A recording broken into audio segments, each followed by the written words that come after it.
What's the saddest thing you've ever seen? When I was 15, I made an unaliving attempt. It was totally inept, thank goodness, and I didn't need much medical treatment.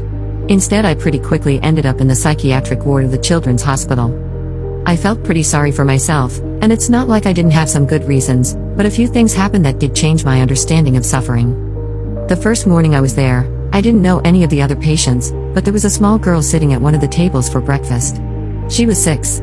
She seemed least intimidating, for obvious reasons, and so I sat across from her. We talked for a couple minutes about the food there and how I was tired from getting admitted very late, and then during a lull she just said, "Are you here because you tried to unalive yourself?"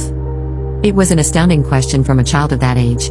I have a child around that age now, and she could not possibly ask such a question. But this girl did. She had long wavy brown hair, and big eyes, and her face was open and sweet like any small child's face.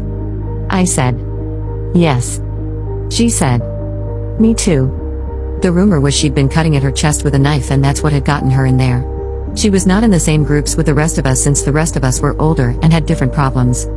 One night while we were both there, during free time, she was drawing and writing. I went over and drew pictures with her. Then she wrote, "I miss Mummy, 1M. She cried silently.